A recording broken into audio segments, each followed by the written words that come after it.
Coming up next on the Jeff Crilley Show, how would you like to live young for a lifetime? We'll be talking to an international expert next.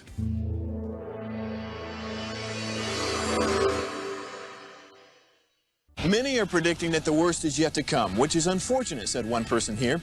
Until now, they've enjoyed the reputation of being the nation's icebox. Watched a burglar in his home this morning by webcam. As a journalist of over 25 years, stories are what make my world turn. Reporting live from the Dallas newsroom tonight, Jeff Crilley, Fox 4 News. But in 2008, I took the jump from my familiar life and started a PR firm from my home. We're talking about anyone with a camcorder like the one I'm using becomes a television network. We started slowly growing the company, and we now have over 100 clients, and we've branched into the world of live digital broadcasting. I now own 8 different TV studios and have a huge team, and the stories that I now get to share are sometimes the most important of my life. Life has a funny way of coming around full circle. This is the Jeff Crilley Show. I remember when I was growing up, you watched TV, you saw the Waltons, you saw Sanford Son, you saw old people on TV. I challenge you to name a hit TV show, in prime time that even has an old person on TV. Nobody wants to grow old. To talk about that today, Jeff Gladden with Gladden Longevity. Thanks for coming on the show. Oh, Jeff, it's great to be here. Thank you. Yeah. Well, you have a fascinating story because you're a cardiologist and presumably know all you need to know about good health, but you yourself were getting sick. Yeah, that's right. I practiced interventional cardiology here in Dallas for about 25 years, and I did a lot of things in that space. I built my own heart group, Advanced Heart Care. I co-founded the Heart Hospital up in Plano. Wow. Been involved with medical device companies, started cath labs and things like this in outlying communities. But then in my 50s, I did get sick. I was putting on weight. I was getting to the point where I was tired all the time. Dad's always tired. It was tough to get out of bed. And then when I would be stressed, I would feel myself get anxious and I would just kind of go over a cliff of depression. It wasn't like you could talk yourself out. It was just like you were going.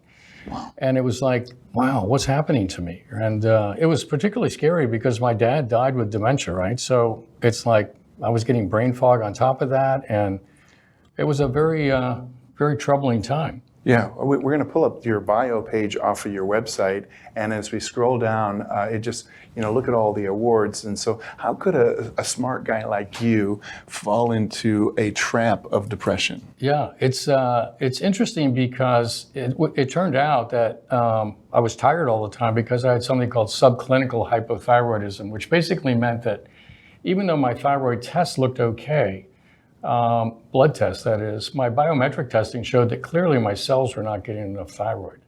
And on top of that, genetically, I don't convert inactive thyroid to active thyroid in my brain very efficiently. So the two of those combined, all of a sudden I'm tired all the time, my brain's not working as well.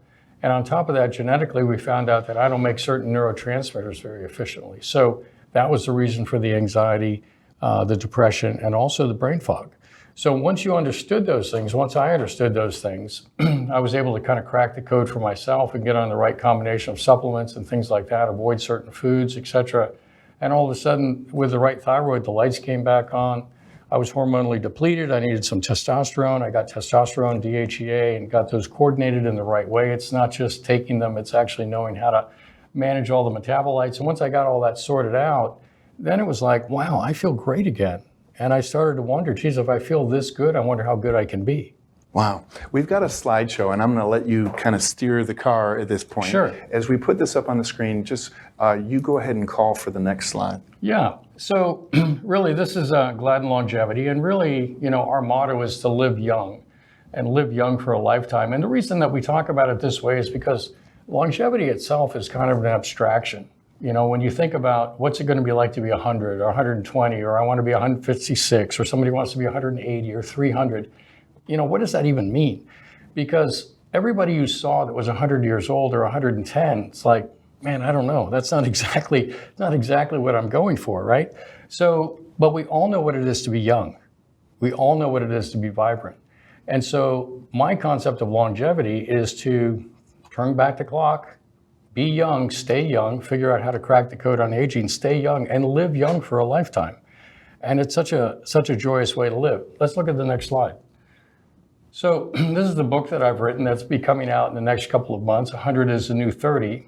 And the subtitle is How Playing the Symphony of Longevity Will Enable Us to Live Young for a Lifetime. And it's a great read. It'll be a great book. People will enjoy that. We can let you know when it comes out. Next slide. So really, the way I look at it is that your greatest asset is actually staying youthful. And this is because when you're young, longevity comes along for the ride.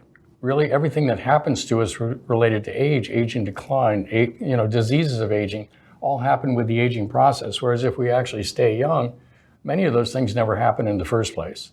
Next slide.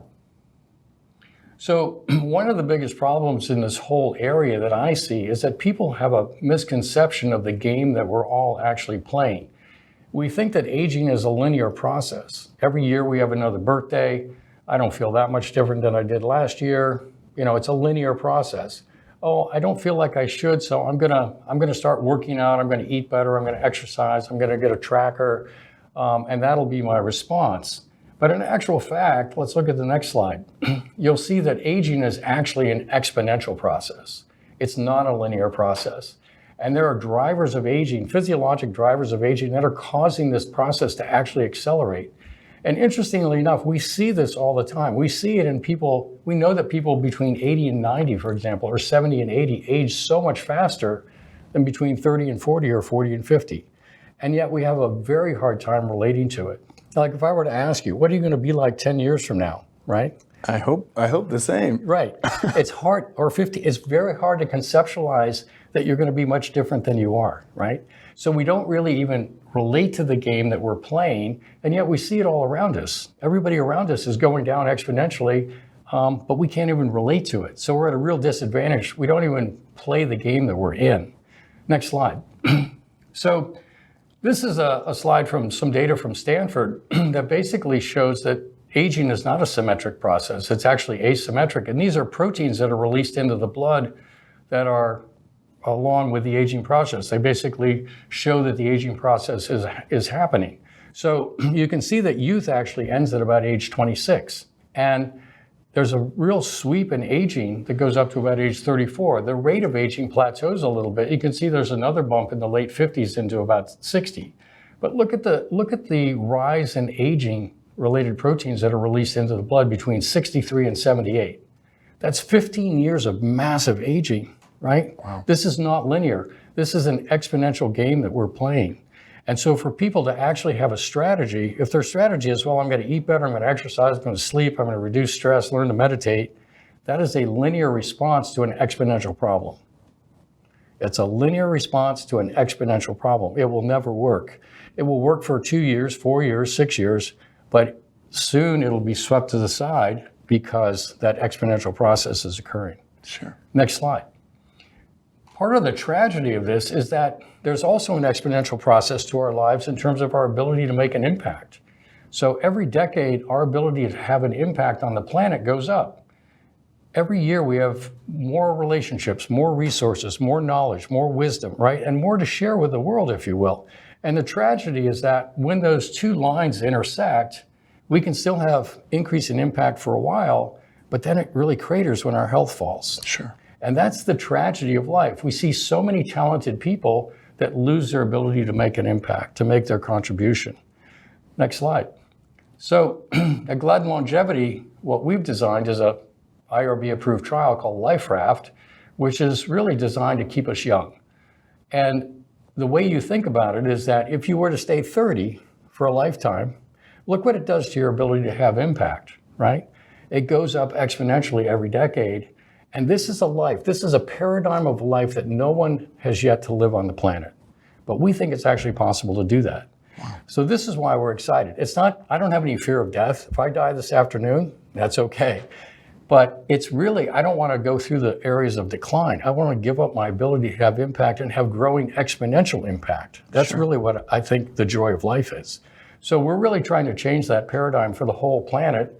And we do it now through this trial as the initial arrows that we're shooting in that direction. Outstanding. Yeah. Let's go back to your book because I want to know what what will the reader learn in your book? They're going to learn a lot.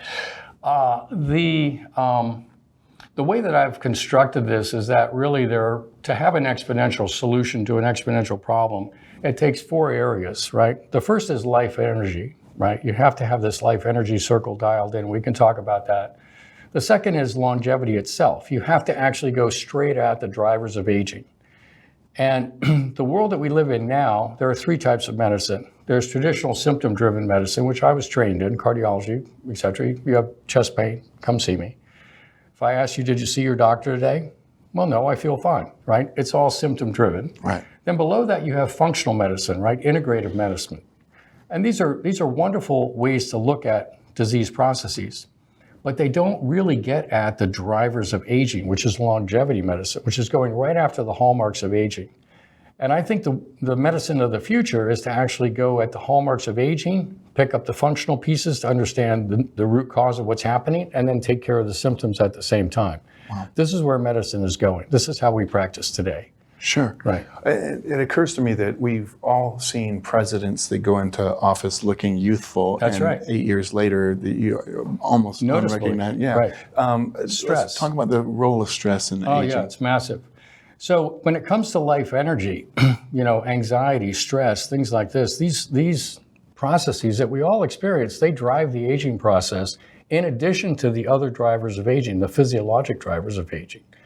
And so being able to master this part of life, right, to where people actually feel loved, they have self-love, they're not beating themselves up all the time, where people actually feel safe, right? I find most anxiety, most fear, most anger is related to people not feeling safe. Right? Sure.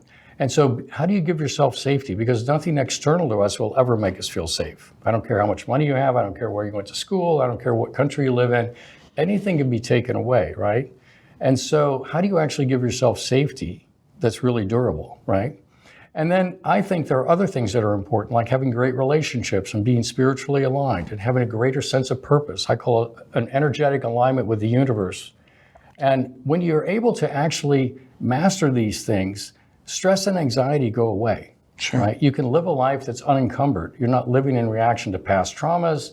You're not really worried about what happens in the economy. You have a confidence that you go forward, and solving that piece of it becomes a massive asset in living young for a lifetime. Okay, is it ever too late to get involved in your program? Have you ever run across somebody that I can't really help you? Yes, it is too late. There are horses that get out of the barn that cannot get back in. We've been asked to consult with people that are, don't have long to live. Can we be helpful to them? We can be helpful to them, but can we reverse that? No, we can't. We simply can't, not at least today. This is the kind of thing where actually starting younger, it's so much easier to make a 40-year-old 30 than it is to take a 70-year-old and make them 30. Yes. Right? And another thing that's really critical to this is your mindset. Like I wake up 27 every day, right? I was born in 1954. I had a birthday in February. You can do the math. But I wake up 27 every day. And the reason that's so critical is because it sets the reference point. So if there's a day that I wake up and I don't feel 27, it's like, oh, I should feel 27. Not, oh, well, I'm pretty good for my age. This is expected. No, this is how it should be. I don't ever acquiesce to that because people acquiesce to the aging process. So I'm 27. I'm going to be 27. I'm going to go run 4 miles. I'm going to go stand up paddle. I'm going to go ride my mountain bike, whatever I want to do, right? And I will live into that. So that becomes very important. So there are people that get to the end of life where we can't get them back. Sure. And if you start young and if you change your mindset about being young, that's a massive step in the right direction. What's your favorite story of someone you've helped? You don't have to name them, but like who comes to mind when you say, this is why I do what I do? There are many, many, many, many people. I just got a text actually from a client of ours who came to us really with some prostate issues. He was overweight. He was struggling with prediabetes. He was short of breath. He was not sleeping well. And he said, I don't know if it's too late for me. It's not. He was in his 60s. Yes, we can totally help you. And he really applied himself. And in the course of a year's time, I just got a text from him. I want to thank you so much. I'm here on this ride through the East Coast of the U.S. People that are 20 years younger than me can't keep up on me on these 80-mile rides that we're doing every day. And it's like, this is the best. This is the total best. I have race car drivers that thinking they're about to retire. Now they're beating everybody. Wow. Right? People that ski that thought they couldn't keep up with their kids. Now their kids can't keep up with them. This is living young. And this is what's possible. It's actually possible. You have to want it, but it's possible. Okay, we only have a couple minutes left. Final thoughts. What would you like to leave the viewer with? Well, I think the biggest challenge for the viewer is to reframe the aging process, because I think it's been so normalized. It's normalized by your physician. Like when I got sick and when I got tested, I was basically told, hey, everything checks out okay for your age. You're just getting older. Why don't you take an antidepressant? And that was at the point where I said, no, I don't think so. And 2.5 years later, I was able to crack the code for myself, utilizing functional medicine, integrative medicine, things like this. So if you acquiesce to the aging process, it's game over. The other thing that's critical that we do in our practice is we have thousands of solutions, but we're only married to the questions. How good can we be? How do we make 100 the new 30? And how do we live well beyond 120? And if you as a viewer are really married to your current answers, no, this is how I eat, this is how I exercise, I know how to do this, I know how to do that, then you're already in the backwash. Because life is changing very quickly, and if you're not adapting to those changes, if you're not asking the questions, how do I do this better? How do I be stronger? How do I have more mental resilience? Then you'll never really get there from my perspective. Outstanding. You've been an amazing guest. We're going to end with the website, which is gladdenlongevity.com. The great Jeff Gladden. Thanks for coming on the show. Oh, my pleasure. Really great. That's it for now. We'll see you next time.